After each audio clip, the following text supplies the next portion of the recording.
So that we're based in the West Midlands, currently in Birmingham. And also, we also offer like products in terms of like hair accessories and stuff like that. Then we've also got Niyo Network. So Niyo Network is basically our CSR aspect. So we run major events. So we run one of the biggest women in business event here in Birmingham. We had our biggest one at the Millennium Point in Birmingham in February, and we had over 300 women there. We also run boot camp. So we're starting a technology boot camp, a coding boot camp in partnership with Coding Black Females from August. So we're recruiting women for that. So if you're a woman on here and you're really interested in learning how to code and actually securing a job after that, we have a free coding bootcamp as well. So that is Niyo Enterprise. So I want to introduce to you also one of the things that we do. We have a podcast called the Woke Up Podcast. And so on them, I'm and my business partner Olaoluwa, who's also on here. We basically speak about our journey as entrepreneurs, as well as all the lessons that we're learning. So we have over, I think, 6 or 7 episodes. We actually launched our recent episode a couple of days ago. So do give that a follow and a listen. I'm sure you will learn a lot from that. So now I want to introduce you to the study series. So if you've not been here over the last 2 sessions, it's been phenomenal. So the first session, we really, speaking about the economy, how the economy is right now. So for those that don't know, I have a background in development economics. I have a master's in development economics as well as an undergrad in economics. So I very much understand the economic landscape now, and also to try and predict it for the future. So in the first session, we spoke about the economy and how can small businesses make sure that they are ready for the recession that's going to hit, because without being pessimistic, there is going to be a recession, and it's important that we are ready so that we don't get caught off guard. The second session, we really expanded upon marketing, knowing about our customers, as well as the behaviors of the customers. So there are recordings of the 2 sessions available, and we will be rolling that out after we finish the series to those who have attended as well. So today is the 3rd part, and I'm super excited because we have Lulu Pierre, who's got her video on right now. So we've got Lulu, who's the founder of Boho Locs. I'm super excited to host her. And we've also got Andy Ayim, who's a product expert and investor. If you were at Beyond Hair Summit 2020, you know, and you were at his session, you know how, how much high value information that he provides. So please make sure that you are ready to receive, and you've got your notepad and your pens with you, because the information that's going to come today is going to be absolutely amazing. I can't wait to learn myself. So what we're going to be talking about today, so we're going to be exploring what other businesses doing to prepare for this recession. Okay, so Lulu's going to be sharing her story shortly after Andy speaks about business models. How do you make sure that you've got the right business model for this time? And so, yeah, we're going to just kind of explore those things. So some housekeeping. So whilst the speakers are speaking, please do make sure that your microphone is on mute, so that there is no interruption. And you can feel free to put your videos on if you feel comfortable, just so that the speakers feel like they are they're interacting with an audience, because it really does help. Also, we are going to have a segment of Q&A at the end. So if you've got any questions, you feel free to keep them or to type them into the chat box, and we will be going through those questions at the end as well. Okay, so whilst we wait, I just want everybody, if you're here, just introduce yourself, put yourself and put your name, an interesting fact about you, what's the name of your business if you have a business or a project, so that we can get to know who's in this call right now. So your name, interesting facts about you, and your business in the chat section.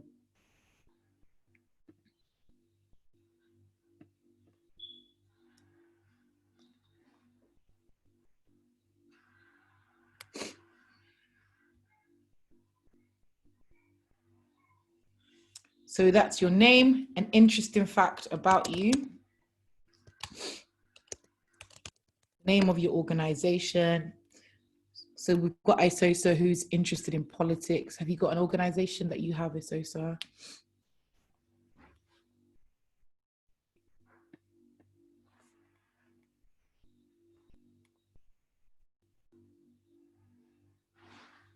Awesome. So Isosa is a student, so I'm sure you're going to be getting a lot of information out of this.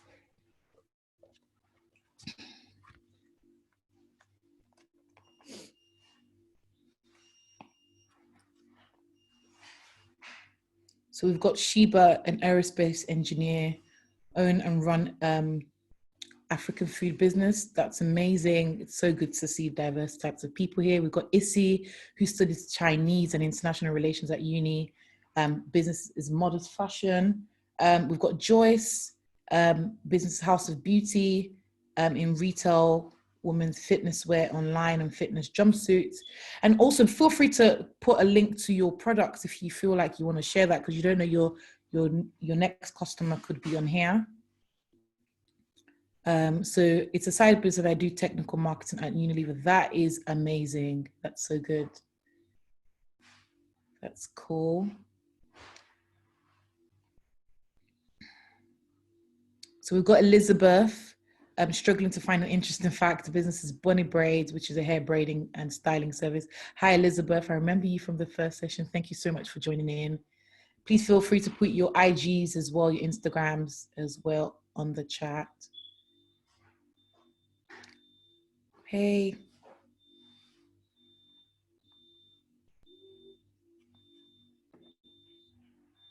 Awesome. For those that are just joining in, so essentially everyone's just introducing themselves, saying an interesting fact about them and the name of their business. Hi, Caroline. I'm not that interested in you. I'm sure you are. Currently own a business, but interested in music and arts. Don't own a business. Kashka, creative in fashion and art, working on starting a business. That's amazing. I'm sure that, and this session today will be really good and will be good to help you understand business models. And also Lulu's story will be able to help inspire you to start your business. emat.co.uk. Awesome. So we've got Tommy, who loves hair and has a crochet business, wants to start in Latch and Go. Moya, love fashion, passionate about community.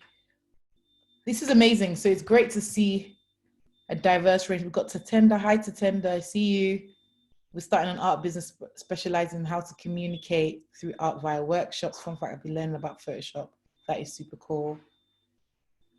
So we've got Roxy as well, property management company, which is in its early stages. Hey, Clarissa. So Clarissa owns Curly by Nature. Hi, I hope you're well. For those who joined the last two times, if you just want to share some key learnings as well with everybody so that people can.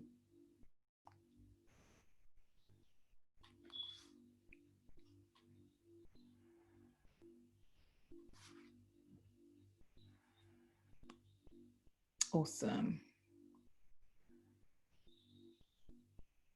If you want to share your key learnings from the last session.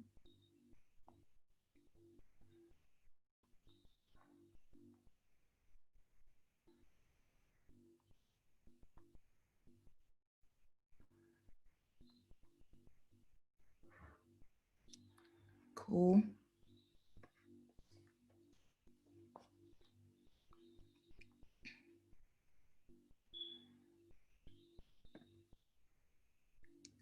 Identify the sacrifices you need to make on the vision. That's cool.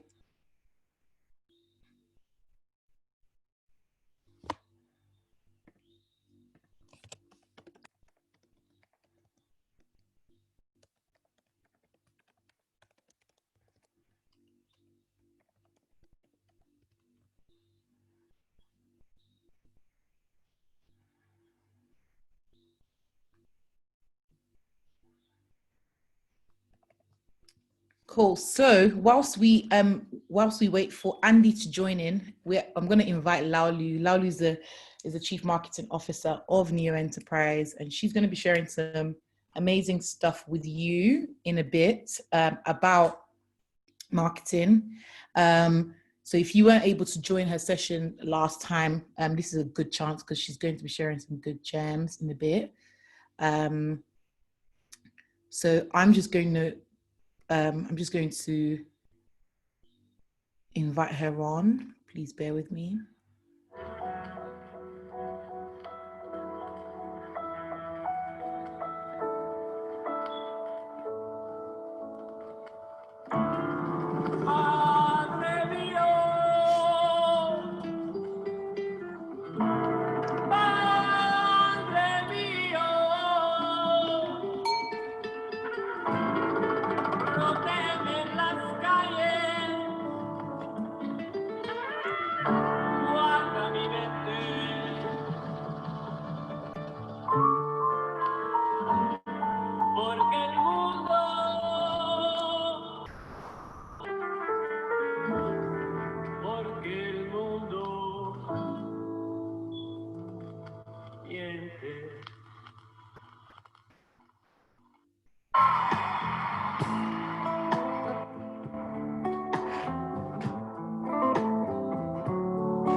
Why you do me back that way? So away, oh, away.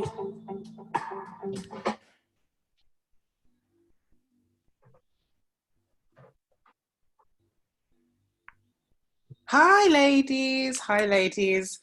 I was pretty much talking to myself and I realized that I wasn't unmuted, so I'm here now.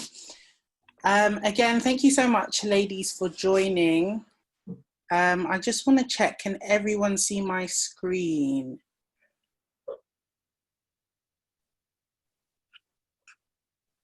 Yeah? Yeah. Lovely.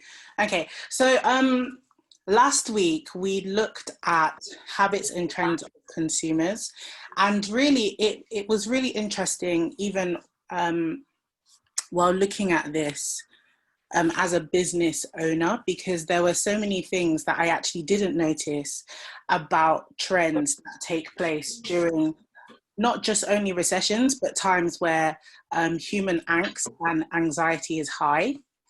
So I'm just going to go through a few things that I found, because I believe that these could definitely help you, especially as someone who's starting a brand, or like you're just still figuring out your marketing as a business. So one of the things that I wanted to really hammer on about and bring to your attention was the fact that oftentimes a recession births market disruption and new normals. And this is because of how markets are set up. Recessions are basically caused by consumers in an indirect way. And you can see, obviously, we've got a pregnant lady here. And I believe that the three things that they give birth to, especially recessions, are innovation, new levels of tech or new innovation in tech, and consumer habits. So one of the examples would definitely be a company like Airbnb, which was birthed off the back of a crazy recession in 2008, 2009. And if you look at their stories, one of the reasons they were really able to disrupt that market was because they were using a tech platform to all of a sudden house and give multiple people the opportunity to make money for themselves, which is actually really powerful. So I definitely recommend that you go and have a look at that. So some of the things that you should consider when you're thinking about the sort of trends that you are trying to identify by your customers, what do you have to offer? Oyin touched on this about your business and your USP, what is significantly unique to you. Do people still want what you're trying to offer or what you're marketing to them? And is there an underserved group of people, a niche that you can cater to? Now, oftentimes I think where we can go wrong with marketing is that we can mistake the masses as our focus. For example, Niyo Enterprise, on the tin, it looks like it's a brand for all Black women. And to be honest, traditionally, you know, all Black women are united, but our niche is specifically women who have a business idea that they're trying to establish, and also women who are trying to come out or break their cycle of poverty and just lack in general. So how many of you know about Neil Patel? Neil Patel is a marketer and business entrepreneur, and he writes some really great blogs, so I definitely recommend that you go and find his website, and it's really useful. And he also has a podcast, so definitely go and find him. But he identifies 3 things that happen or take place during a recession or human angst. He says momentum for survival goods increases, which means that most of the time people begin to focus their attention on the sort of goods that can help them survive, things that would add to their comfort and reduce anxiety. So that's not necessarily a spa retreat, even though that can help reduce anxiety. It's more specifically the things that can help them survive from day to day. So that could be items of, like, for example, gloves and masks right now during this pandemic. And he also identified that luxury goods and the momentum for them also decreases. And the reason for this is because people change their focus. One of the primary things that happens during markets crashing and recessions is that the focus of the consumer changes, which is why it's actually a very good opportunity for many of you to get the ball rolling in terms of engaging with your communities and really finding out what it is that they need as a community. And so finally, the reason I've got a heartbeat line is, and that heartbeat line basically represents your business, and it can go either up or down. Primarily, what you'll notice is that now is a time to gain market share. There have been studies that say, for example, the larger, bigger companies who would normally take up space on businesses like Facebook to advertise, they've reduced their marketing funds or their marketing budgets, which actually means it's a perfect opportunity for the smaller medium businesses to begin to creep up in popularity and begin to meet the needs of niches within the masses. So this is actually an opportunity to strike again and really begin to look at where you can offer value to your market share. There's a saying that when competitors are closing down or slowing down, that's your opportunity to also double down. And so you might see that you are able to reap a greater reward in seasons like now than before.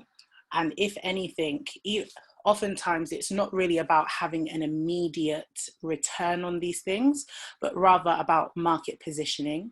And what this does is it positions you for a time when consumers have more money. They've identified your brand as reliable, as a brand that can deliver what they need. And so now that the first thing people they're thinking of is you and not these really big giant brands, even though they have the marketing budgets.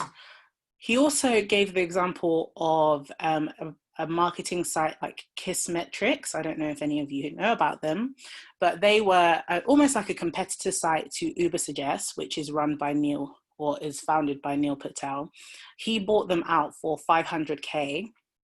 And he actually was able to increase his lead generation by 19%.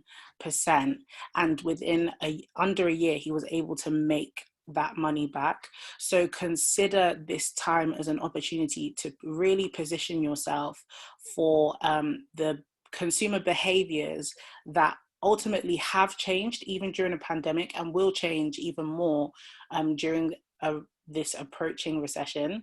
Not to sound all doomy and gloomy, but the reality is that, you know, the world has sort of low-key been shut down for a long time now, and that does have a massive impact on businesses and how they're run. So another way you could say this could be communicated is a quote by Warren Buffett. He says, "Be fearful when others are greedy, and greedy when others are fearful." And he is an investor, so he knows and has a great understanding about markets. And oftentimes, other investors follow his plight. So when he decides not to invest in a certain thing, people follow his pattern because there's a trend in these things. When markets go down, it's actually an opportunity to invest, and when they go up, it's more about you being able to sustain your customers and the people that consume your content, or the people that buy your products. So let me know in the comments, what are some of the trends that you've noticed during this time on social media? Let me know. What are some of the things that you notice about the brands that are going on? Let's have a look. Oh gosh, my mouse.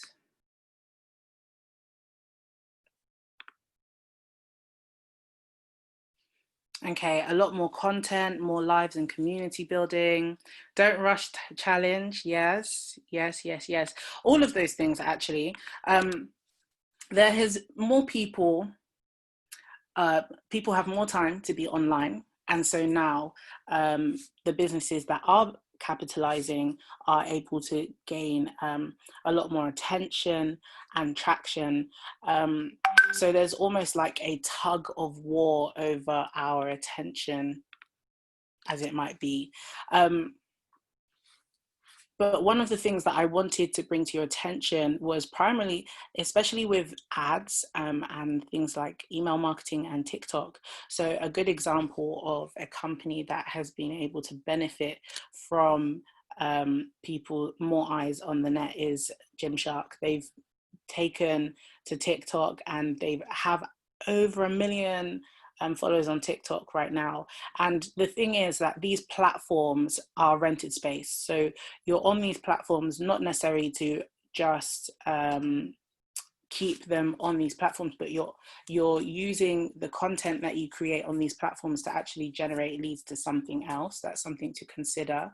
And one of the things that you should consider is that especially on Facebook and Instagram ads, it operates more like an auction. So because there's more traffic and traction on these platforms, you're finding that there's more space for you to be able to market to potential customers, and there's more potential for discovery, actually.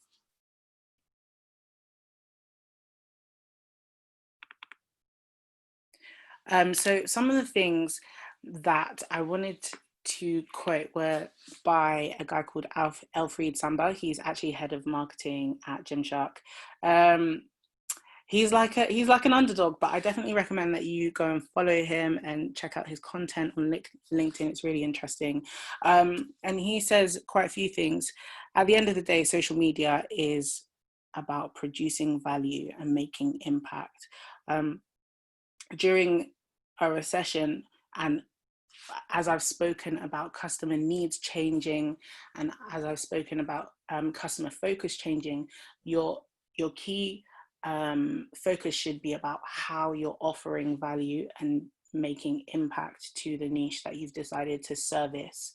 And that happens through content, but also think beyond content. You don't just want someone to like what you have to say or what you're putting out there, but also what else can you do for them that's an offering of value. And Donald Miller, who wrote a book called Building a Story Brand, mentions that the aim shouldn't be about telling your story, but rather to invite your audience into the story that you are making.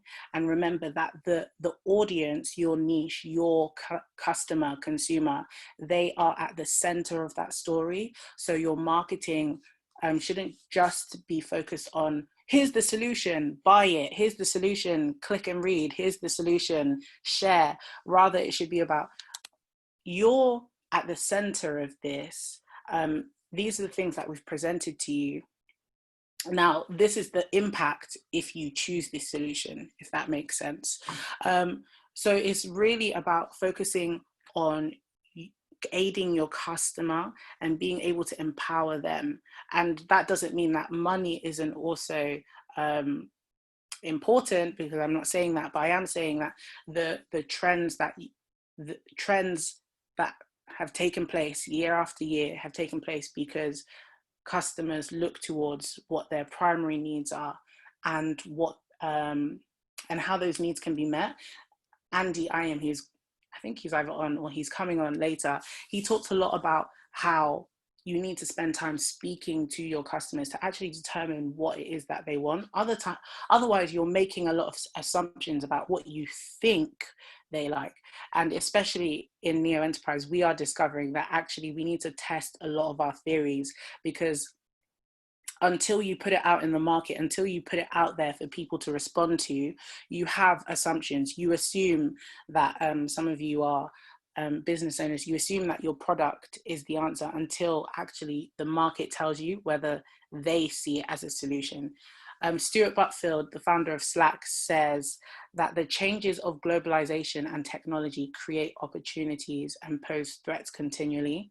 And this initiates change in customer needs and competitor behavior. So the best way to market is to actually adapt and respond to the needs of your customer.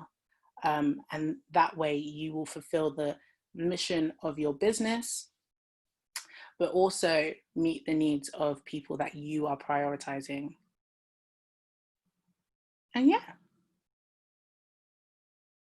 Thank you so much, Laolu, for giving us that content and also sharing those with us. I'm so excited to introduce Andy. So can everyone just give a round of applause for who you are? I know that we're on mute.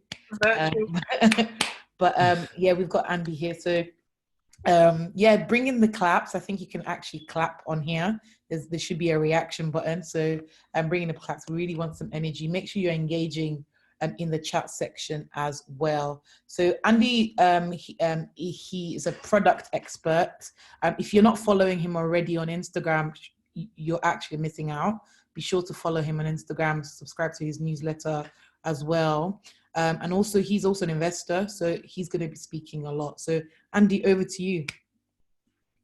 Thank you. So the way I like to do these kind of things usually is I love to make it conversational, because a lot of the context has been set in the previous conversation. Okay, so I'm going to walk through a little bit of material and screen share, if that's okay, to walk through a little bit of material, but I would love to open up to make it conversational so that I can add more value to the actual context of the problems that you're facing, the challenges that you're facing.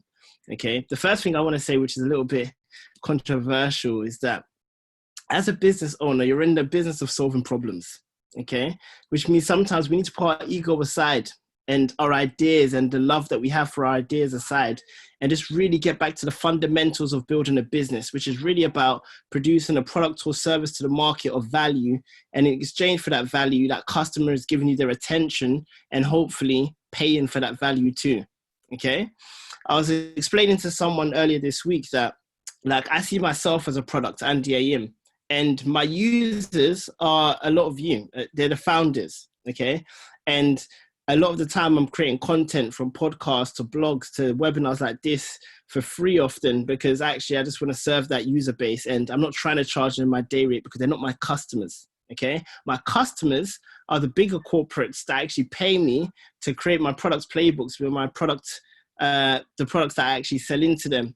And that's where I get paid. They're my customers, similar to how Facebook has users, which are us, and the aggregate use of our data allows them to then sell to their customers who are the advertisers who pay to advertise on their platform on Instagram, as was shared in the previous presentation. And it's really important to understand the differentiation between your users and your customers, because during periods like this, especially as community leaders and heads of businesses, sometimes we feel that essence and that urge to give back. And sometimes we don't realize if we're actually giving back and contributing to our users versus our customers. And really, we need to actually focus a lot more on our customers, because they provide us the income to allow us the lifestyle and the opportunity to give back to our users in a scalable, but affordable and accessible way. Okay. And I said that context because what I've seen, a lot of the mistakes that I've seen during this crisis have come around people struggling to prioritize. Actually during crisis management, how do I prioritize what is important and what I should be focusing on now? So I'm going to share my screen and share a framework that you should all screenshot and start to use to prioritize, because we're in crisis, okay? Can the host enable and allow me to do screen sharing, please, so that I can share my screen, if that's okay?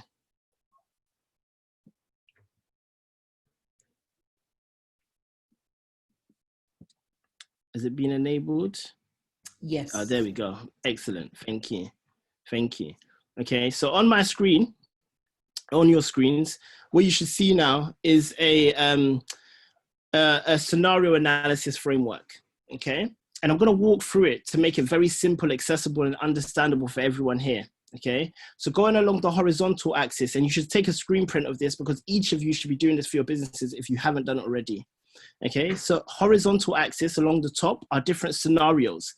And these are things outside of your influence, things outside of your control, okay? So scenario A is 3 months of revenue loss due to the economic downturn due to COVID. Scenario B is 6 months of revenue loss. And scenario C shows 12 months of revenue loss, okay? Then on our x-axis, vertically on the left-hand side are things that are in our control. So things we can actually do something about, okay? Plan A is no change to the plan. So let's just operate as business as usual. For the majority of people, this is a bad strategy. Plan B is cut your operational costs by 15%, okay? And plan C is cut your operational costs by even more. And when I say operational costs, I mean everything from your biggest cost, which is sometimes your staff, which means sometimes you're gonna have to cut staff or furlough, right down to your training budgets, to your indirect costs that are actually variable and you can negotiate down, such as negotiating down contracts with suppliers, with vendors, with your offices and your workspaces, and non-essential costs like certain subscriptions that you might have with certain vendors that are actually not needed during this time. They were nice to haves rather than must haves in order to run your business, okay? And for a lot of you, what you need to do is model out, what does these scenarios look like for you, okay? So imagine, for example, if you were scenario A and plan A, yeah, you might have, let's say with 3 months revenue lost and no change to your plan, you might have 12 months of money in the bank, also known as runway, okay? You know what these numbers will be for you, yeah? Okay, that's a very unlikely scenario for the majority of people unless you have funding or unless you've been running your business for a number of years. Okay, scenario B, plan A shows 6 months of money in the bank. Scenario C shows 3 months of money in the bank. And the reason the scenarios are really important is because we don't actually know. No one has a crystal ball as to when this ends. Okay, we don't know when we come out of COVID. The worrying sign with COVID at the moment is that we've been dealing with this crisis on an individual country basis, when actually this disease knows no race, knows no gender, knows no boundaries, okay? It doesn't care about our international lines. It is spreading, okay? And if we deal with it on an individual basis rather than collectively as a planet, there's a high chance of reoccurrence again. So I want us to really understand that the economic downturn could last several months or even a year or two, okay? So you need to understand what are the different levers that you can pull depending on how long it lasts, okay? Does that make sense? Just type in the chat, like, yes, it makes sense if you're following and that makes sense for you, okay?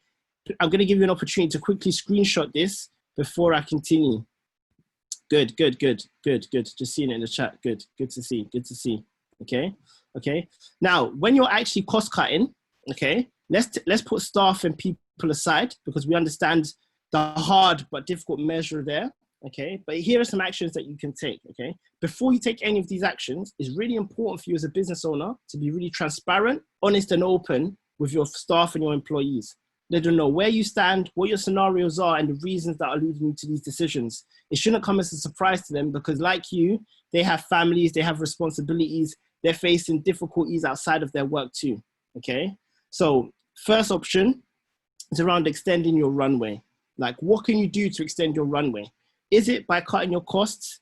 Is it by selling additional products? Is it by selling new products or services? Like, you need to think about what things you can do to really extend your money in the bank so that you can survive for longer and hopefully out-survive this crisis, okay? I've mentioned already, like, negotiate with suppliers as an option.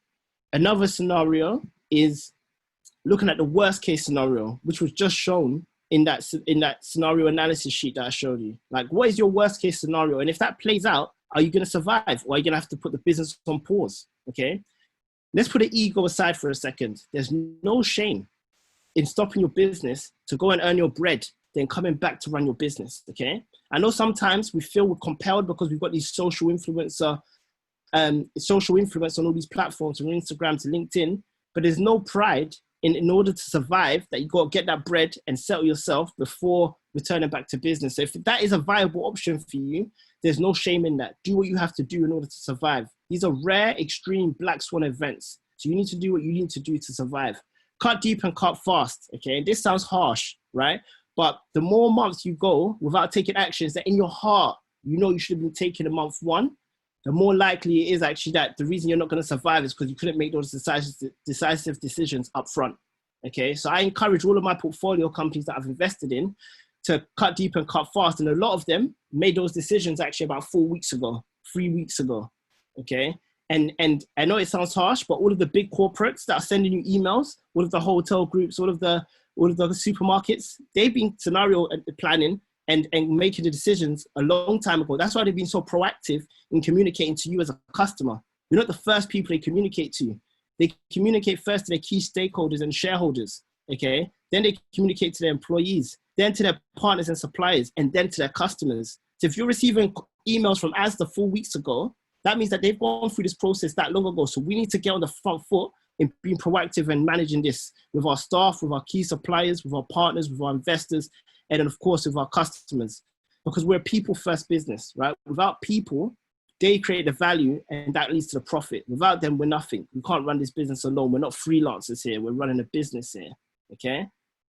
I'm going to move to another scenario now. I'm going to move away from scenario analysis now, and I'm going to move a little bit onto marketing and content, okay? So this right here is called the ADA model. It relates to the talk that we just saw actually, okay?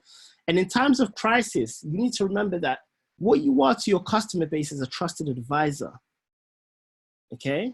And as a trusted advisor, they're looking to you for that source of knowledge. They're looking to you as someone to trust to take them through to the promised land. Because right now there's a lot of turmoil and there's only a few people with social influence that they really trust, okay? But what that also means is that you have a responsibility and you need to tailor your voice now, your tone of voice and how you speak to your customers. Because the aim of the game now isn't customer acquisition when we're in crisis, it's retention. But in order to retain your customer base, they need to trust you. You need to trust that you're shepherding them through this. And it means that you can't be as transactional in how you talk to them, okay? Well, the content that we should be focusing more, if we look at this ADA model, is awareness and interest content. So what that means is that I need to be helpful. I need to be empathetic. I need to show that I understand them in the content that I'm putting out in the world to them, okay? So how can you be a solution during this crisis to their problems? Because the problem that you might have been solving for your customer 12 months ago might have changed today, because the urgency of their problems in the crisis is different to the problems that you were solving when you started your business. I'll give you an example. If I own a coffee shop, okay, and I used to love going there because of the community it brought me, it allowed me to connect with my local community, okay? In crisis, I couldn't care less for the coffee shop because we're self-isolating. So maybe Facebook group offers me that solution now because a coffee shop has been smart in forming that community online so that they can nurture and retain their customers so that when they're back open again, a lot of them will return because they're front of mind.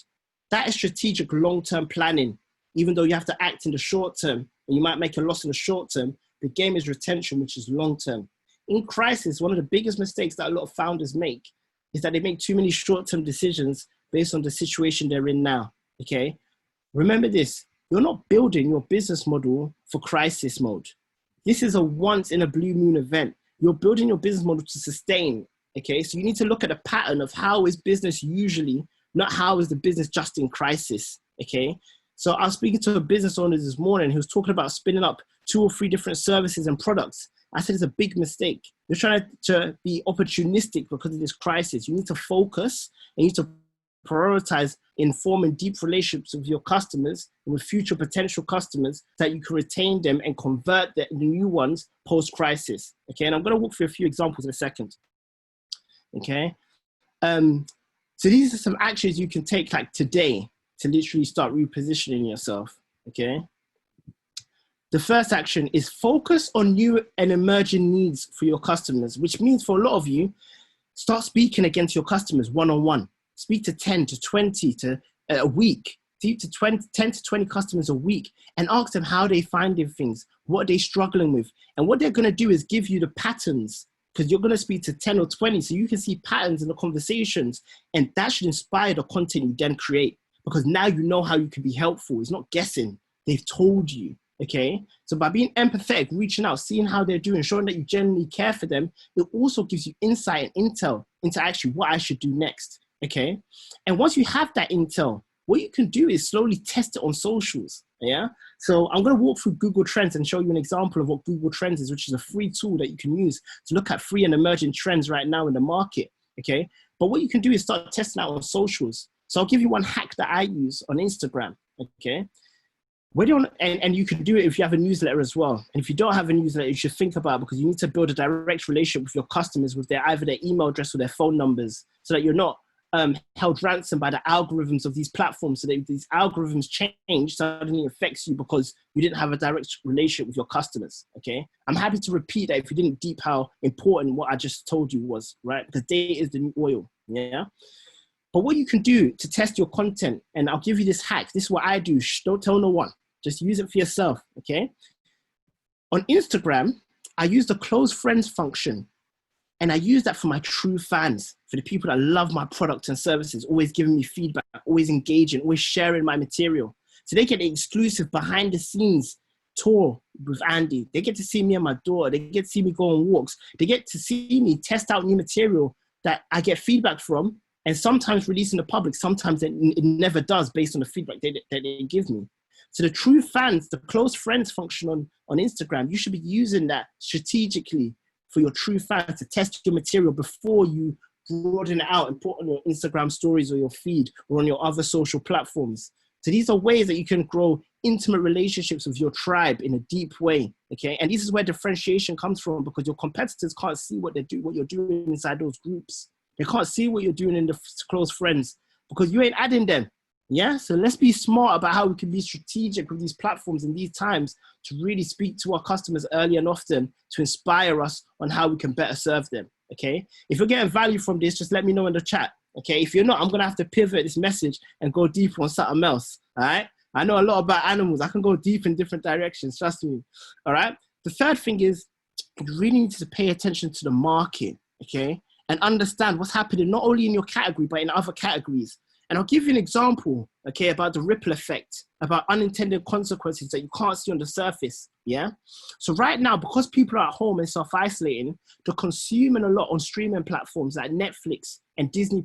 In fact, Disney+ have just had record signups after launching their new service. I believe over 5 million people signed up off the bat, okay? But what you also need to understand is Disney's a massive organization, and they also own Disneyland parks. And Disneyland Parks makes 50% of their operating profit. And Disneyland Parks is closed because we're in this crisis. So Disney have had to let go of 100,000 people in order to save 500 million a month because of Disneyland Parks. So on the surface, it looks like Disney's doing great because of their streaming platform. But what lies beneath is the ricochet of this impact of this crisis, okay? I'll give you another example of why it's important to understand the trends in your industry. Right now, airlines and tourism industry is taking a major nosedive because people cannot travel, like hotels, literally airlines. tourist bookers, people that were used to, tourist agents that used to book trips for people. But what that also means is that paid ads is cheaper because there's less people competing for those paid ads on Google and on Facebook and Instagram. So right now you can get underpriced ads to that audience because no one's advertising. And what you should be doing is be useful to that audience during this crisis. Like, this is how you cancel your Airbnb. This is how you cancel your hotel and get your money back. These are your rights with flights. This is the useful, tough stuff that people need right now when they're worrying. Okay, so you need to think about how you can be smart by understanding not only your industry, but trends outside of your industry, because what we're going through now is a global crisis, which means that everything is interconnected because we're all connected through the internet and through doing business with other countries. A lot of you know it, especially e-commerce sellers. When China was hit with a crisis first, some of you couldn't get product because a lot of your products were getting supplied from China. Okay, we're all interconnected, right? I'm happy you're getting value from this. I just took a quick glimpse into the chat.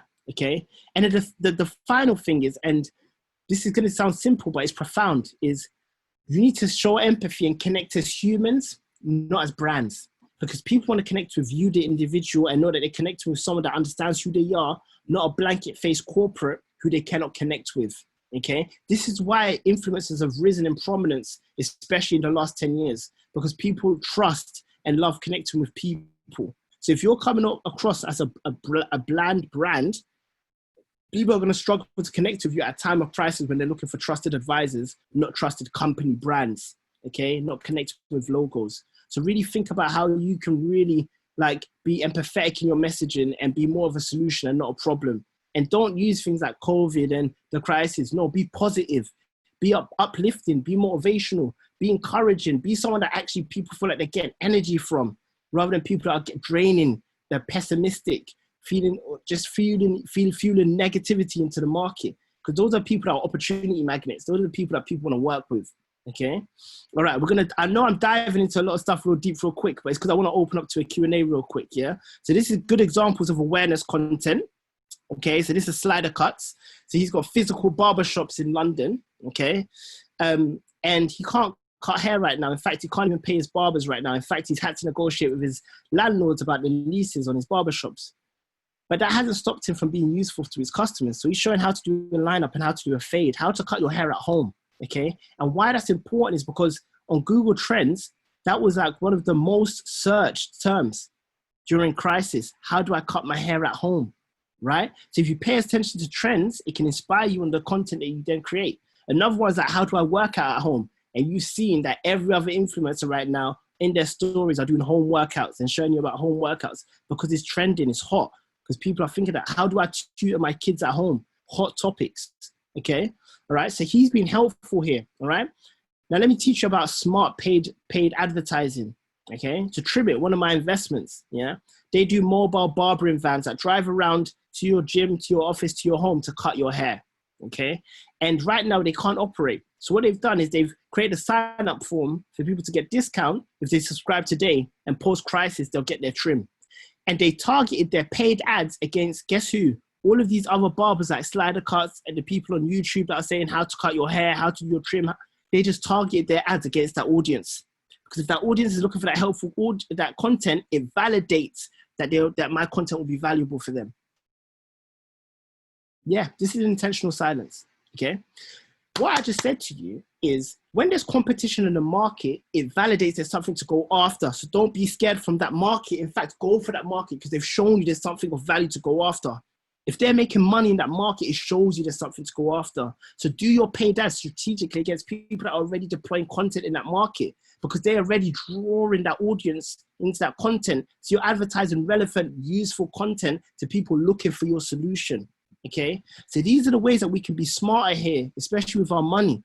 If that lesson that I've just shared really relates to you, let me know in the comments right now, because this is the kind of stuff that gets you ahead in a crisis, how to think strategically smarter. Yeah. Now, this is an example of content that's relevant during crisis. Okay.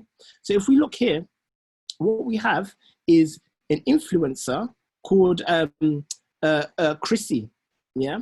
And what she's done smart here is she's created content, imagery Yeah, forget even the words, imagery to show what working at home is like when you have a family. Immediately, without even reading it, people connect to this. This is emotive content. Now, the power that you have and the leverage right now is all of us are restricted because of this social distancing. We all have a bathroom or shower. We can all take those kind of pictures. All right, I ain't got the gold handle on the showers. All right, the interior ain't good, all that good in my house, but you can do this. So right now, the stakes are leveling because all creators are at home. So we've all got the opportunity to create now to the similar standard because we're all at home.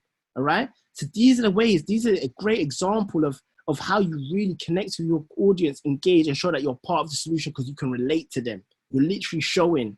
And to do this, you have to go beyond your product, which is why I say go beyond transactions and sales. You have to connect on an emotional level. Okay. You have to connect with the customer on a one-on-one human level. Okay. I'll give you another case study quickly before I move on. Yeah. So this is a drinks company, a direct-to-consumer drinks company called House. And they sell alcohol directly to you online, e-commerce. Okay. And what they did was smart for two reasons, because they did something that shows social good as well as making money. Okay. They created the restaurant project because a lot of their drinks get distributed through restaurants. Yeah. And a lot of those restaurants are at risk of closing down. Yeah. Because they're only doing takeaways now because no one can eat out. So what they did is they created a campaign to support all of their restaurants. Yeah. So they're building a profile and showing off their restaurants. All those restaurants are sharing this campaign, of course, with their audiences. And they're saying all of the drinks that you buy through this campaign, 100% of the profits goes to these restaurants to help them survive. Great social good. But it's smart. Think about it. If I buy a drink and I really like that, that mix is good. I ain't going to drink JD and Coke no more. I'm going to drink some of this House. Okay. And I go back and buy, guess what they've got? They've just acquired a new customer for dirt cheap. Cheaper than they would pre-crisis.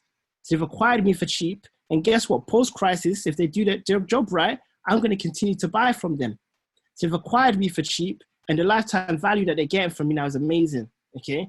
So these are smart ways that you can be socially good but make money. But it's strategic, it's long-term. They're not thinking about the short-term transaction. They're smart, but we can be smart too.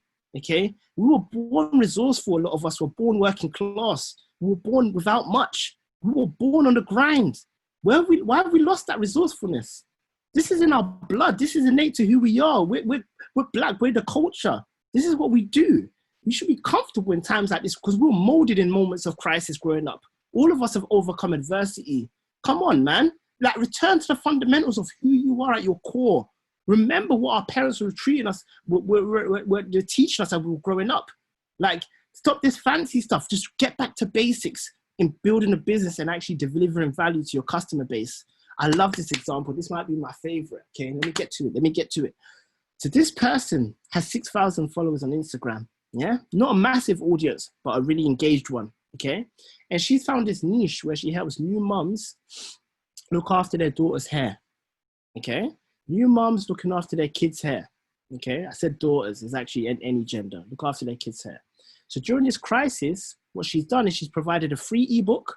No, not a free ebook, an ebook that went on sale for £9 for the first 50 customers, sold out in an hour. After that, it was $19.99. She's carried on selling. She's offered one-to-one consultations for her audience.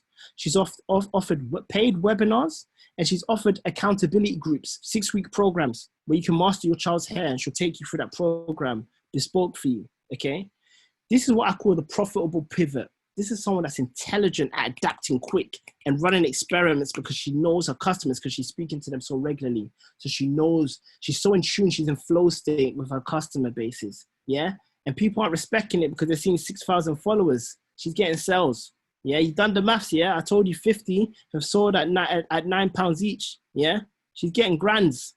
She's doing good. She's extending her runway right now. If she looks at that scenario analysis, she's doing real good right now, yeah? But all of us need to take that one-to-one approach with our customer base in order to provide that kind of value, okay? I ain't gonna run through too many slides now because I wanna open it up to Q&A, but I just wanna like share a little bit of tips on how to get started with that content, okay? Firstly, if you haven't already, you need to write down what your niche is, yeah? Like, what are you inspired by and knowledgeable about, okay? So for me, there's 2 areas that I'm really, really like, I've doubled down on. One is like investing in people of the culture, okay? So investing in founders just like yourself, all right? And I work with both investors and startups on that side.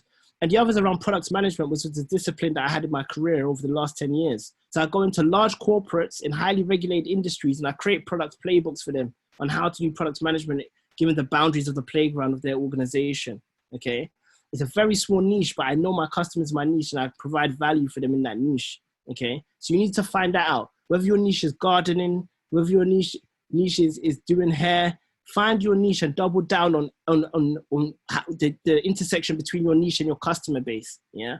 So one of the hard things when you say like, oh, I found my why, is that it's hard to translate a broad why. Like my why is to enable people to grow, which is why we get to niches and to intersections, yeah? So when I say that I do product management for large organizations, I didn't just leave it at that. I said large organizations in highly regulated industries. That restricts my audience right down. Life sciences, healthcare, tobacco companies, gambling, you know, fintech, financial services. And I don't do gambling or tobacco or pornography. So that cuts it right down again because I'm a man of faith.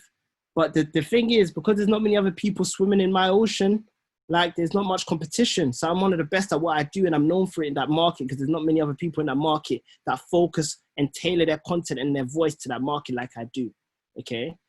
The second is like for at least 1 month, we need to start getting into good habits, okay? So for at least 1 month, publish one piece of content, valuable content, at least 3 days a week and distribute over Facebook, LinkedIn, Instagram, Twitter, wherever your audience resides, okay? And if you don't know where your audience is, okay, send out a simple message on all of your social platforms and ask them for the top blogs that they read, the top newsletters that they receive, the top podcasts they listen to, and that will give you the top people they follow on socials, on YouTube, on Instagram, and that will give you an indication as to where your audience pays attention to.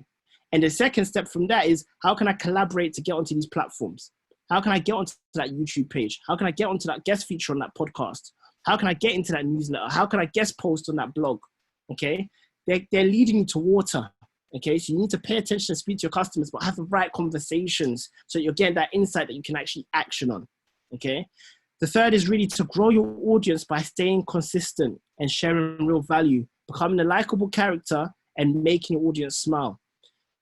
One of the biggest challenges I see in most people is that ideas are overrated and execution is undervalued. Yeah, it's one of my most popular sayings. I'll say it again. Ideas are overrated and execution is undervalued.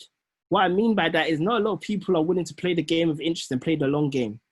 Who's willing to be consistent and post every week, 3 times a week for 4 years? Not many of you, okay? I want it to be you, to be honest. I want it to be you. But it starts today. It starts by taking action today, making an oath and a commitment to yourself, and keeping a journal, an entry of every time you do it to motivate yourself and remind yourself that you're on your journey, you're on your path, okay? So I've been running my newsletter for 4.5 years, an intimate community and audience and tribe that I've been building up. And I've got about 830 people now signed up to my newsletter. This year, I'm going to hit 1,000 subscribers. Those subscribers are my true fans, okay? If I sell a course, if I give an ebook, if I have a video, they're the first to sign up. They're the first to give me feedback. They're the first to give me that insight that I'm acting on to create value to the market, okay? Build up your tribe, you know? And it doesn't matter if it's 10 people at start, 50, 100, they're still your tribe, okay? It's still your responsibility. There's a lot of influence you have over those people. Take that seriously, okay? And then finally, like I mentioned, collaborate with others who have already established audiences, like what we're doing here, like interviews, mutual shout-outs, podcasts, you know? See where you can add value to their audience and to them. Look for the win-wins. Don't just reach out like I want to feature on your podcast. They get 100 people reaching out to them. How are you going to differentiate your approach so that you stand out, okay? And lastly, I want to talk with my investor hat on now, okay? Because I run the Angel Investing School. So I want to share some tips about fundraising in this climate, okay? And I'm going to share with you the truth, because the government's released this future fund. They've also released a bounce back loan for small businesses. A lot of Black entrepreneurs are not going to be eligible, okay? The future fund, the requirement at the moment is that you have to have raised 250K in the last 5 years. Eliminates a lot of people out of the audience. The bounce back loan has so many criteria to it. It's longer than my arm. Like the eligibility is long. It's not easy to be eligible for it again, okay? And right now, a lot of VCs on the surface are saying, yeah, we're still investing in startups. We're still investing in startups. Let me walk you through this real quick. Okay, if you're still getting value from this, let me know. Okay. VC investing right now, yeah, there's a few categories, industries, small number of them are hot topics. They're just hot, okay?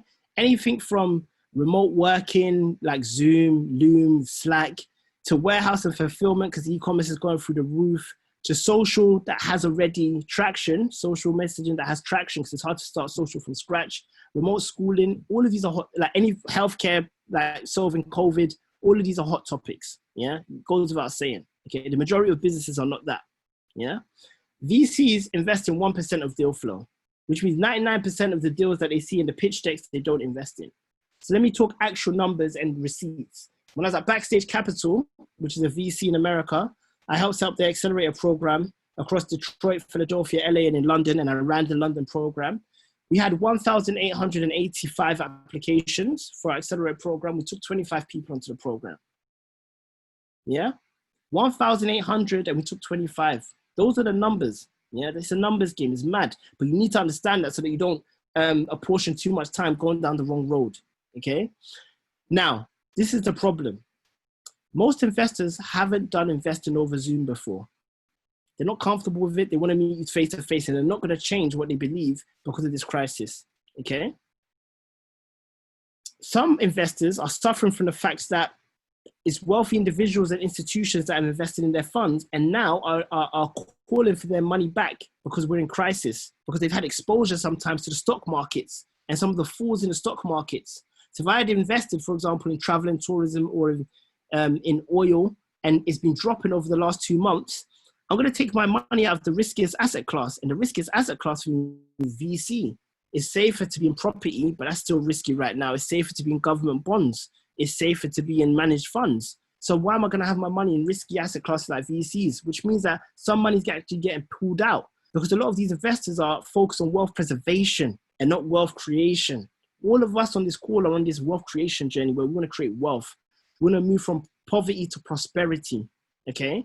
Whereas these people are already wealthy. They're talking about wealth preservation. When I go to these meetings with these family offices, they're talking about generational wealth for 5 generations, 100 years of how we can preserve this wealth for our children's children's children's children's children. It's a different conversation. It's a different level of investing that's more low risk, especially in times like crisis where you put your money into gold, into platinum, into commodities that are going to be safe. So I need to share this macro picture so you understand and you have the financial literacy to really tailor your approach when it comes to getting funds or actually focusing on just your customers to derive revenue and profit, okay? The third thing is that VC investors are investing, but it's not business as usual at all, okay? And that's because 80% of the time is focused on their customers, who are their portfolio. The startups that they've already invested in, they're trying to help them survive.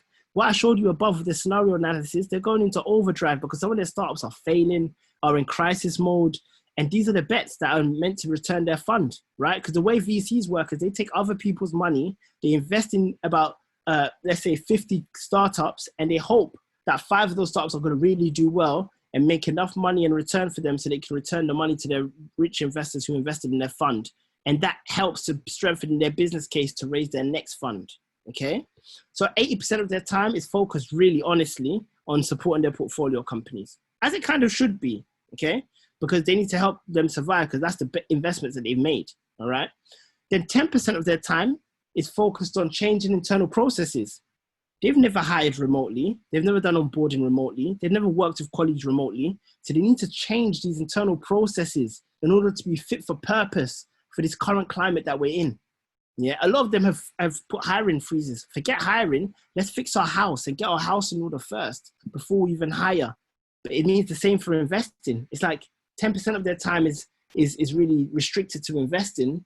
But the truth is the bar for what's exceptional now has just got higher, right? Like what they're looking for now is extremely high, you know, because the stakes are higher because the more is at risk, you know, and the demand for their money is still high. In fact, it's higher because actually there's less capital available in the market that people are willing to give out because of this crisis. So 10% of their time is invested, which means that a VC that was invested in 3 to 5 deals a month might be invested in 1 a month right now. Some haven't done any investments in crisis mode. The 2 or 3 that I know have actually had those term sheets before crisis and it just carried through into the crisis, okay? The positive note is that by its nature, the business model and incentive structure of a VC is that, and angel investors is a little bit different, but the business model of a VC is that they're incentivized to invest. They have to invest the other people's money, because if they don't, they can't make the return to pay them back. So they will never not invest and stop invest completely, because they're in the business of investing other people's money. So they are investing, but it's just at a much slower rate. So it's good for you to understand that, so that you can tailor your strategy appropriately if you're looking to fundraise. Okay, so that was the final note that I really want to share before opening up to Q&A. And then obviously you can follow me on all socials, Instagram and Twitter. But the one thing that would really mean the world to me is if you love what you're hearing and you've taken some real tangible key takeaways that you can action on in your business, just share that on LinkedIn. Take a picture of my best picture today on the screen, share it on LinkedIn with your takeaways and just tag me in it. That would mean the world to me. That's the only thing I always ask for my audiences, just to share and tag that, and that would mean the world to me, okay? Try not to get my ugly face in the corner. It's a much better picture on the screen, but I'd appreciate that. I'd love to open it up now for Q&A if we have time. I'm gonna ask the mistress, the power of the hour. I'm gonna ask Niyo Enterprise, if we have time, I'd love to open up to a Q&A, but let me know. And if you really enjoyed this and you got value from this again, just let me know in the comments. I just saw someone take a picture of their smartphone. That's really smart. Thank you very much. I appreciate you. But let's open it up to a Q&A if that's okay. Yeah, sure. We can take about five minutes in Q&A before we have Lulu on. That's okay. Hey, Lulu. Long time. Yeah, you can use the mic. You feel free to unmute yourself. Yeah. I'd love to hear voices. I'd love to have conversations if possible. Hi, my name is Joy. Sorry, I'm looking at two different screens at the same time.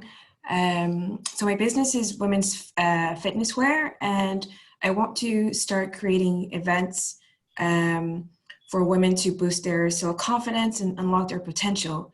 And I wanted to know, is it, I want to do this in person, but obviously right now it's difficult. So would it be a good idea to actually start this doing like Zoom, even though I want to include a coaching part where it's going to be,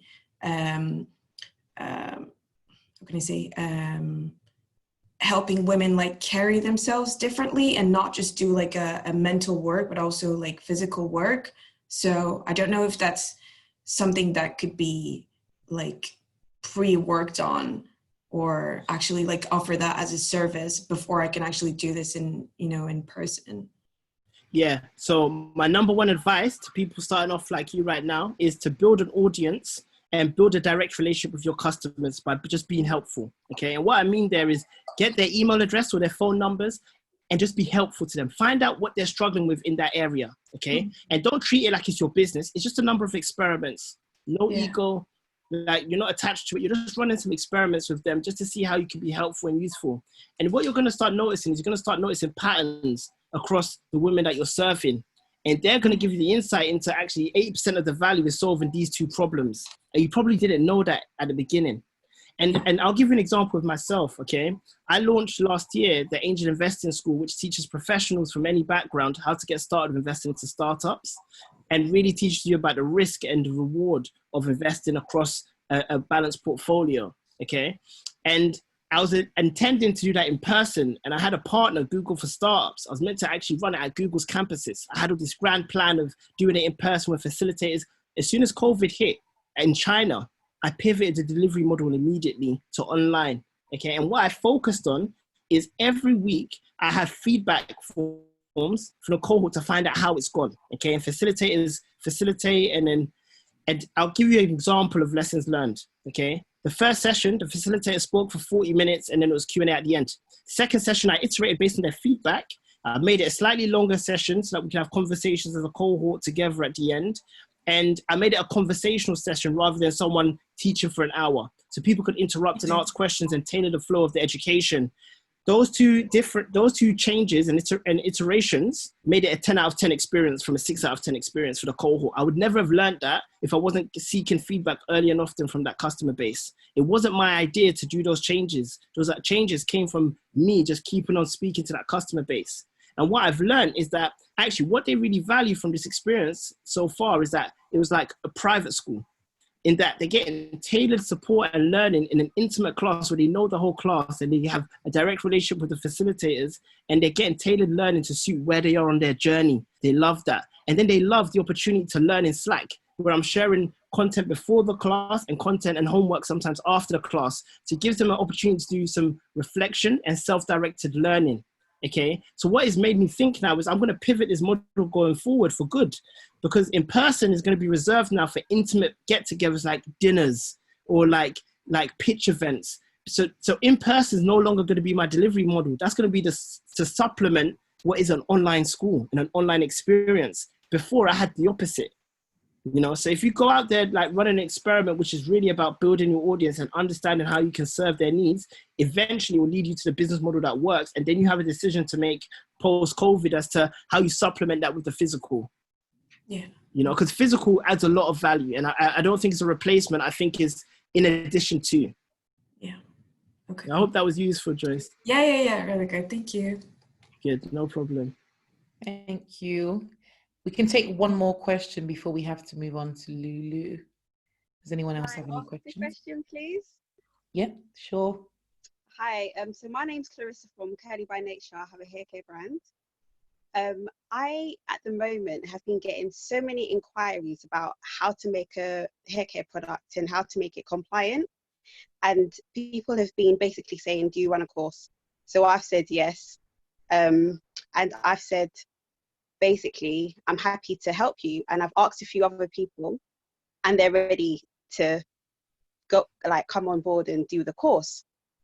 So my question is, how can I, because this is not my primary audience. My main audience, obviously, is I sell products and I provide hair care products to people and hair care services.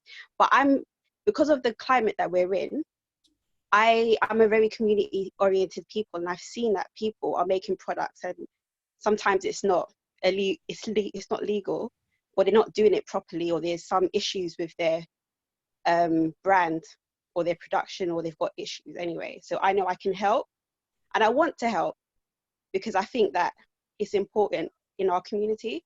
So my question is, how do I help these people, but at the same time not go away from my main audience, because I'll be taken away. Do you know what I mean? I know exactly what you mean. I've already got the answers for you. I know exactly what you mean. This is why I asked you. I knew you. So Clarissa, you're very polite when you came on, by the way. Very good manners. I know your parents brought you up well, so that was very nice. But the main thing here, Clarissa, is why I came back to when I talked about users and customers. Yeah. Because we grew up in these communities, we feel like that urge and value of each one teach one, and we should always give back, and it's true. But we need to be honest with our capacity, okay, and our capacity to help, yeah? So I would advise against one-to-one support because it's not scalable and it's not a good use of your time. If your business is in order and you honestly have some spare capacity on the side, the thing that I would consider if I was in your shoes is to run like an online school using a platform like Teachable, which is like a CRM for running online schools. You just put lipstick on top here in your design. And I'll literally pre-record like an online course of how to do it. And if they value it, that long tail of people that have been contacting you, they can pay whatever you think the value is for that, £9, £10, £20, £50, whatever's accessible and of value, and you give them that product. That is for them. Okay, you shouldn't be spending too much time on it. It should be time boxed, and once it's out, it's out. And when whoever in the future asks you about it, you point them to that. And if you want to update it in a year's time or in 2 years, because regulations change, you can add new modules, is your choice. But that's a scalable way to serve them. But you need to time box it and say, I'm going to dedicate, let's say, 2 hours every Friday for the next 6 Fridays. Wherever I get to, I'm going to put it out. Be disciplined and do that, because it shouldn't distract you from your main business and your main revenue earner. All right, I don't want to take too much time from Lulu, but I hope that was helpful. Thank you. It was. She might have some stuff to say as well. I do on that point. I do. I was going to say that pre-selling is a really good way to validate your idea. So when I started Boho Locs, I didn't have any money. I'll go into it. But what I did do was I validated my idea by like having some samples and then pre-selling the product, and then I got it together. Then I ordered it, and then I customized it and I shipped it out. So it could be that if you need that extra motivation, as it were, to get the course done, when you know that people have started buying it and there's real proof of concept, then you can just go into content creation mode and just get it banged out, done. You've already had your time paid for. So yeah, I would think that. Yeah, and you know what, that's good as well, because it serves as like an accountability buddy. It's like, because I've put it out there now and I've sold some, I have to deliver. You've got to, yeah. No backing down. All right. Thank All you right. so That's much. a natural handover to you, Lou. You can. It was actually. It was. So Lulu, you can take over now. Yeah, sure. So I'm not as prepared as Andy. I don't have screenshots or slides or anything like that. But I was just going to talk through like a little bit of like building a brand, but also like continuing to grow a beauty brand, even in like a COVID crisis, and what we've been focusing on in our team, how we've been approaching our run rate, and how we've been looking at cost, and how we've been looking at streamlining, etc., etc. So to tie back to what Andy said about almost like being forged in the fire, it's like going through difficult times is nothing that's brand new. In my experience, it's completely the same, in that when I started Boho Locs, there was no money. I had zero. People really don't believe me, but I literally had not a penny. And the way I started the business was through pre-sales, which is why I mentioned it just now. So what I did, I started from home. I used to do extensions on people, and then I decided that I wanted to create my own line of crochet locks, which I'm wearing today. And because there wasn't anything in the marketplace that looked natural, was lightweight, easy to install. There was nothing. I went to my hair shop and there was nothing there that I wanted. So I thought, well, I can create this. This is fine. But the issue was I didn't have any money.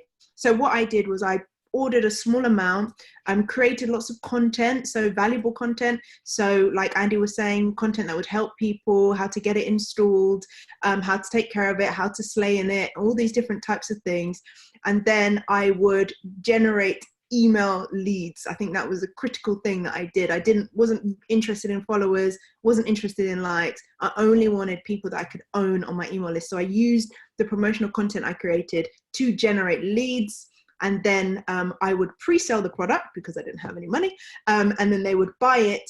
Then I'd get the money. Then I would order it. And then next time I would go a little bit bigger, a little bit bigger, a little bit bigger, a little bit bigger, until it was unsustainable to keep like making the product myself. And my dad was helping me, and he was just like, no more.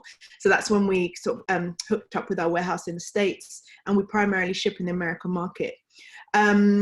So we've been going through like a growth phase, and it hasn't actually stopped during COVID. Probably maybe 88% year on year so far, which is we're looking for 100, but we're happy with this.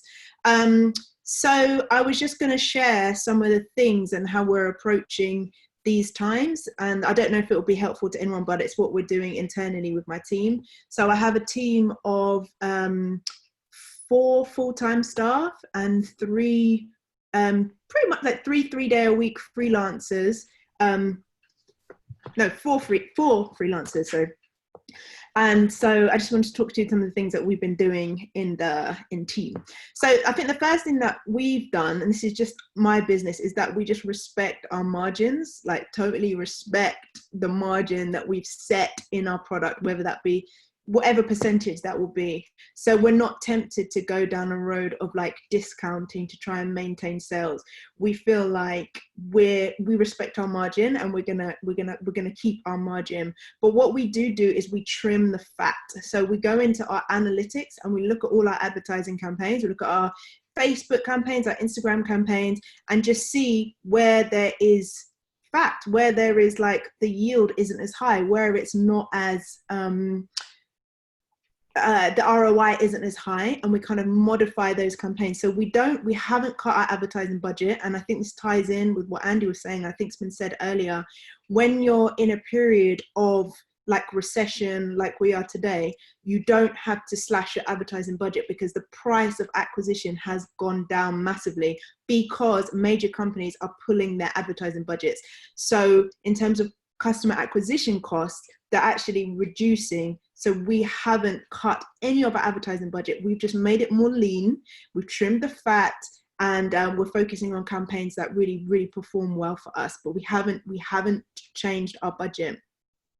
I think that it's really tempting to want to slash your advertising budget on times like this. But I think you should look at streamlining your business, keeping your advertising as long as it's bringing the return. And if you're seeing an increase in return, that's fantastic. But you just want to look at your ROI and don't be led by, I need to cut costs, let me cut marketing, because a lot of people do that. So the opportunity is for you to not do that and to keep your marketing budget, because your marketing dollars will go further because a lot of people have contracted theirs. I think it's also a great time within your team to sort of like get everybody streamlined, really trained, and also multitasking. So, for example, one of my staff had expressed interest in learning another area of the business. There's loads of online courses at the moment, so I purchased a course for her. She's going to be doing that. So then her job will be a little bit multitasking. She'll be able to dabble in the other areas. But for us, that means a more streamlined business. We're getting all of the things that we need done. Everybody is still like completely busy. And I think it's a great time to train staff. I think that it's really a good time now to get an email list if you haven't already got one. If you've got a social following, Instagram, Facebook, etc., then it's kind of like you're renting the space. You really want to own your leads. So if you haven't started maybe with like, I don't know, an ebook, or if you're into fitness, maybe like a little exercise, or if you're into hair care products, like a little PDF about, or a video about how to grow your hair or something like that. It's a really great time to get leads, because email customers, people on your email list, are far more valuable in terms of their ROI than people who are on like Facebook or on your Instagram, for example. I think it's also a really good, in terms of like mitigating risk, I think now is a perfect time. This is going to sound really counterintuitive, but to enter into new markets if you can. So one of the things that we're going to be doing, we're primarily in the American market now, and we want to enter into the European market and into the British market as well, by having more warehouses, because it mitigates risk. So if you're just in one marketplace and that's really, really unstable, you can kind of mitigate your risk by being in others. And it also bodes well because people are pulling advertising. If you can put more money into advertising and spread your risk, as it were, we see that as a benefit. Another thing that I think Andy was talking about was like your run rate. And so I think that this, for me, ties into respecting your margin. So in the good times, okay, you should have a healthy margin where you're able to retain those profits in the business for times such as these, or for projects that you want to execute. You might want to redevelop your brand. You might want to introduce 5 new lines or whatnot. So it's really good to really know your margins, maintain your margins, and just continue to respect them. But it also, having cash in your business is about your run rate. So one of the things that we did, similar to what Andy showed, is that we basically simulated out 18 months. So we know for 18 months at, X amount of revenue per month, this is how long we can survive. At this amount of revenue per month, this is how much longer we can survive. At 0 revenue per month, this is how long we can survive. And then we streamline all of our other costs. So we're cutting the fat on our advertising. We're still maintaining our advertising spend, but we know in each scenario how long the business can survive until it's got nothing in the bank. And so if you've got someone to be able to run your finances, run a model for you, or if you can do it yourself, it's a fantastic way to be able to know how you're going to be. And when things change, you can't control how they change, but you can have your variables about how you're going to respond to that. So exactly the same as what Andy had there. If you have got a business, then a really good thing that you can do is turn one-time customers into two-time customers. This is your biggest opportunity in your business, to turn your one-time into two-time customers. So brands are built on like multi-buyers, because acquiring customers is expensive. So you want to get the most profit that you can and serve the customers as best you can. So you want to think of strategies through your email list, maybe through SMS or other marketing techniques to turn one-time customers into two-time. You don't necessarily, I think this backs up what Andy was saying, you don't necessarily have to run out and try and acquire loads of new customers unless the ROI is there. You can still see growth if you focus on your customers, serving them and trying to turn one-time into two-time, and obviously two-time into multi-buyers as well. I think it's also important as like a CEO, for the CEOs out there, to try and reduce stress on yourself so you can think quite clearly and make really informed decisions. So I think that's about your team and just making sure that you've got the right team in place and that everything is really structured so people know exactly what they're doing, how to get on with it, and people can excel. You want to position your staff in a way that they can excel in their roles. One of the last things I have to say is that for those of us who are in beauty industries, this is a good time. I don't know if you've ever read on Reuters, there's something that's called the lipstick effect. And the lipstick effect is basically when recession has a positive impact on the beauty industry. And there's different theories as to why this happens. It's a market fact that in times of recession, beauty, it can be a positive time for beauty brands. So if you have a beauty brand, it's not a time to really be shy or to be a shrinking violet. You can have confidence in the fact that their trend is on your side. Sounds really bizarre and counterintuitive, but the data is all there. And it's just not a time to try and not be visible. So if you're going to cut costs, it should never be like marketing costs, because now people are more on their phones, they're more on social media now, so you've got more of a captive audience. So I think it's time to just drill down. We're going into like brand development mode, so we're redoing our whole brand, new website and everything like that, and we're going to really up our content game level because people are captive almost at the moment and really want to receive value from their brands. So yeah, that's all I have. That's what I had today. Sorry, I was on mute. I didn't. Oh, it's okay. Thank you so much, Lulu. That was so valuable. Can we just give Lulu a round of applause? Can we give a virtual round of applause, please? Oh, thank you. I think we've got some questions Sure. here. Sure. Let me open the chat, shall I? Let me see. Yeah. Let's have a look. Also, if you got any question and you want to unmute yourself, please feel free. Oh yeah, please do. I'd love to take questions. So I feel like I steamrolled through that, but I hope it was helpful. It was. One of the things I learned is in times email of leads. Okay, I've got a question here. Yeah. Which is how do you create email leads for a business just starting up? Any advice on platforms? Okay, yeah, loads of advice.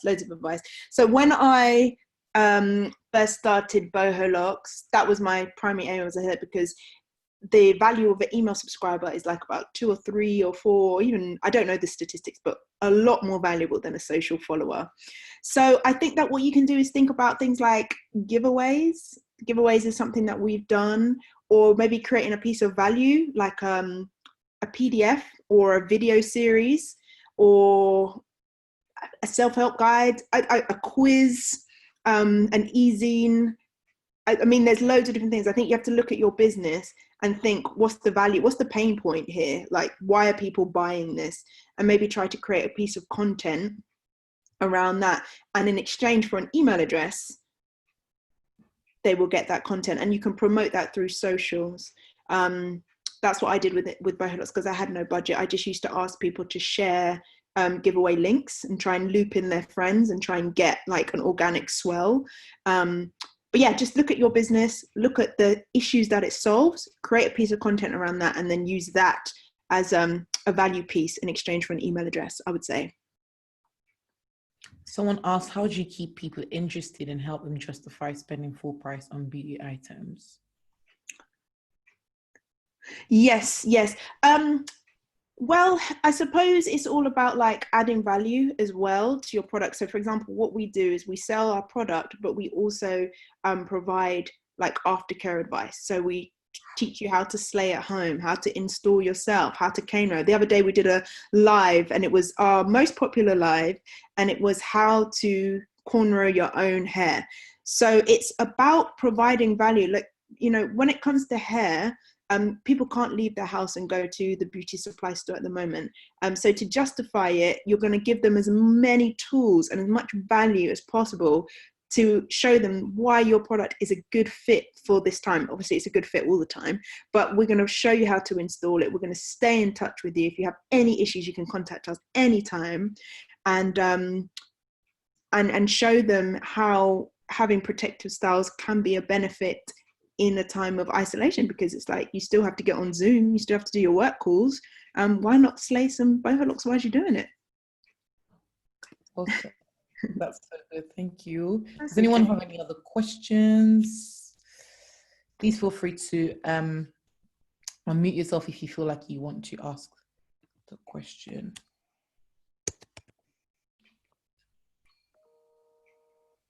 I don't think if I have anything else. Yeah, any questions at all? Trying to think. I think a good skill to pick up right now, if you don't have, is email marketing. Because that is going to be massive. I think in our business, email accounts for 40% of our sales. So understanding email marketing, nurturing, re-engaging, reselling. I can't tell you the amount of times I've shopped somewhere and I haven't been targeted again by the email to buy again. But people who've bought from you are far more likely to buy again than a cold traffic person. So if there's any skill I would say to people to develop right now, would be looking at growing your email list and email marketing for sure. Hi, Lou, this is Joyce again. Hi, Joyce. I have a question about ads. So, for example, for my business, I use mostly ads on Instagram. Mm-hmm. I find it quite difficult, even though I understand the concept, but I find it quite difficult to target people that will be buying my products. Mm-hmm. So, my question is, who do you target your ad? Or do you use them on Instagram, Facebook, Google? Yeah, sure. I think that the thing is you have to create like what's called like a marketing funnel. So you're going to have like cold, warm, and hot leads. And I think what sometimes a lot of people do is they target buying ads, like call to action, buy now, to cold traffic.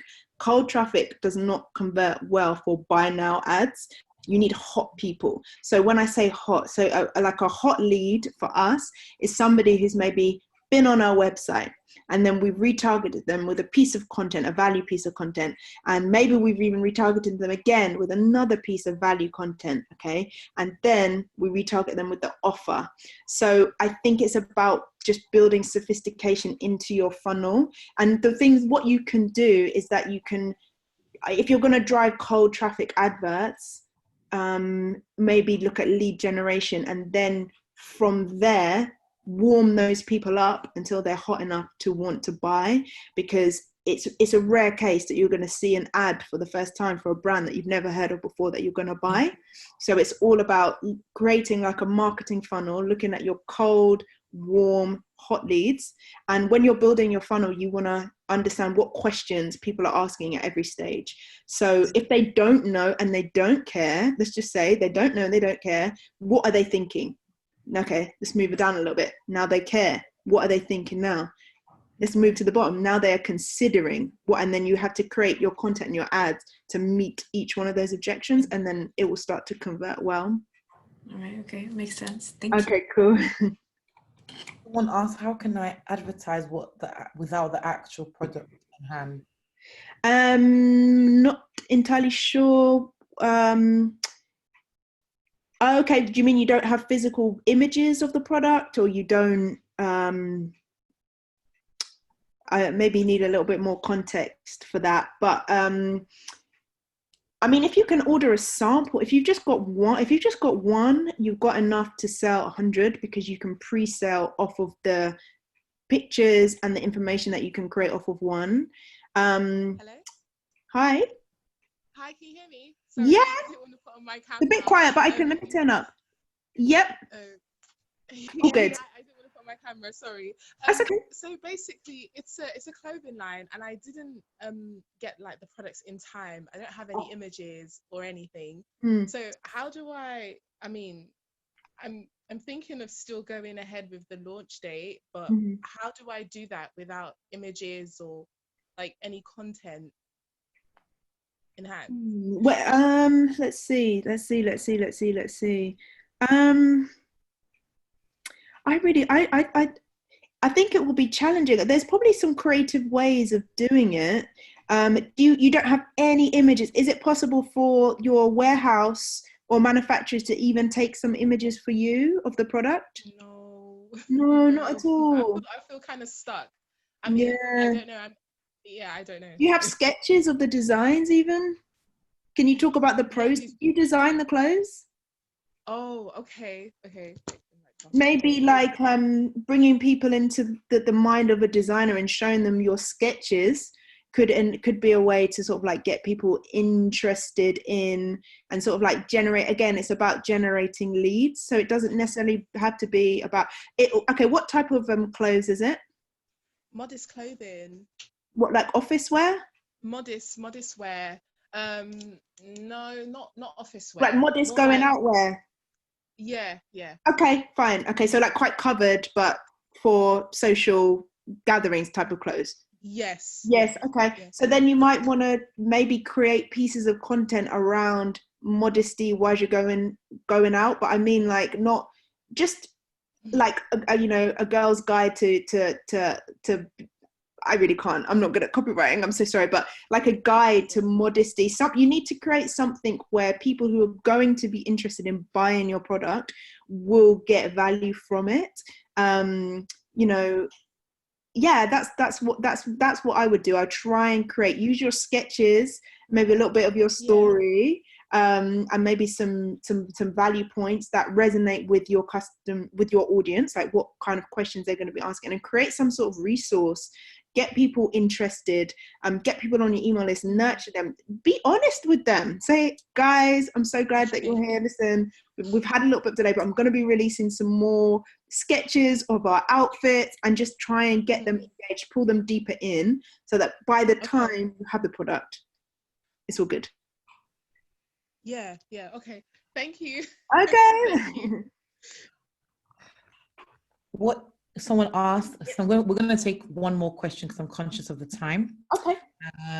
So what is the best way to gain traction? I'm not sure if I should start with an inspo page. It really depends what sort of niche that you're in. I'm not sure what niche you're in, but I think that you should always try and stand out with your branding and your messaging and how you do things, because it's like they call it being disruptive or whatever.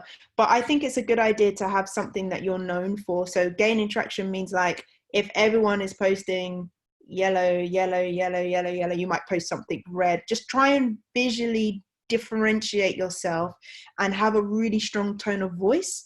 So have a personality for your brand. It thinks, it feels, it speaks in a certain way, so that you really can cut through and try and really connect with people. You want to encourage people to obviously get post notifications on your posts, to share it with their friends. But if you can, I'm going to go back to it. If there's any way you can generate leads, that's going to be a phenomenal way to gain traction, because your email list will be your most engaged people and your buyers, and they'll account for maybe even up to 50% of your revenue when your business launches. So if you can gain traction and somehow build an email list, this is real traction, because these people are really going to buy when your product launches. So that's what I would say. Awesome. So I have a quick question. Sure. So you're speaking about the cold, warm, and hot leads. Yeah. Obviously, you spoke about, the cold leads don't convert well to the buy now function. For those people who may not have a website yet, so for people who are still thinking of designing a website and just maybe have just social media, maybe an email list, how do they make sure that they are moving from cold all the way to hot leads? And how do you know what that looks like with just an email list or social media? Okay. Well, all you really need to be able to generate leads is like social media and an email. You don't necessarily need to have a full-blown website. It's not that technical at all. It's more about like thinking of the mindset of the people who are engaging with you. So for example, it could even be the people that are engaging on your social media. Some people are more invested. You can call it most invested, less invested, and just not invested kind of thing. And it's about understanding the resistance these people have maybe to buying down the line when you've got something for sale. So understanding the objections and maybe creating content around that, because a funnel is just about taking the widest group of people and just funneling it down, concentrating it into people who are ready and willing and wanting to buy. So I would even start creating content for all 3 layers of the funnel now, even if you don't have a website. And what you do when you've got your email list, you have to practice something called segmenting. So it's really a good idea to break your email list down. You could even do it by how engaged they are. How often are they opening your emails? That's a good indicator of if somebody's cold, warm, or hot. Obviously, the hot person's opening every email. The cold person hasn't opened an email in the last 12 months or whatever. So you can, within your email platform, you may be able to segment and just see who is most engaged versus least engaged. And then you would think about different ways to talk to these different segments on your list. So the warm people are your people, they're good, ready to go. These people in the middle, they have some objection. Do your research and find out what that objection is and create emails and content that serve and help them get over that objection. And the people that are just completely cold, what are they thinking? Try and look at your open rates and try and reduce the group of people that aren't really opening and just get as many people opening as possible. Awesome. That's so amazing. I feel like we need to bring you back again, Lulu, to do a whole session. I'll do slides next time. Yes, that's really, really helpful. Thank you so much. That's okay. Your time as well. Yeah, please can we give Lulu a round of applause, virtual round of applause as well. Oh, thank you guys. Do you want to share any information with us? I know that the Empress Locs recently launched. Yes. So we've got a new campaign that's going to be starting next month, which is called Queen. Really excited about it. And so you can check us out at boholocs.com. That's BOHOLOCS.com. And Instagram, but also on our website, you'll be able to sign up to our mailing list. And we'd love to stay in touch with you guys. Thank you so much, Lulu. That's okay. Coming on board. So just before we end this, I would like to share an opportunity with you guys. So if you are on this call and you're interested in technology and also interested in coding, we've got a boot camp that we are starting in August called a Black Coder program. It's going to be it's a free six-month program here in Birmingham for Black women who want to become software developers, web designers, and all sorts. So it's going to be an intense program, and at the end of it, you will be employed by one of our partner employers. So it's completely free as well, and it's a 30-week commitment. If you're interested, you can visit www.blackcoder.com to apply for this program. As I said, it's completely free. Normally boot camps cost thousands of pounds, but we've been funded to be able to run this for free. And yeah, be sure to apply. Applications are filling up really, really quickly. So yeah. Awesome. So lastly, before I leave you guys, I'm so sorry that we've overrun. There is a poll that we're going to launch now. I really just want to get some feedback from you about how you found it. So please just fill in quickly, just 2 questions so we can get an understanding of how you found the session.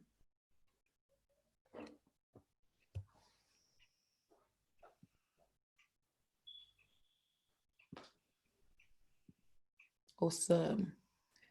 Right, so everyone shared. Thank you so much. So everyone found it at least useful or very useful. So clearly our speakers and we've done an amazing job. And yeah, we will definitely be running some more webinars. Also, we have the last one coming up on Thursday, and we're going to be talking about strategy and risk. So that's going to be a little bit more. So today we went a bit deeper on Thursday, we're going to go even more deeper into looking at risk. And we're going to be having some legal advice as well from a barrister and also a co-founder of a coffee company who has stock in Jamaica and works with female farmers in Jamaica. So be sure to tune in on Thursday. I'm going to invite friends as well. There's still time to sign up. And yeah, have an amazing evening, everyone. Bye. Bye-bye. Bye-bye.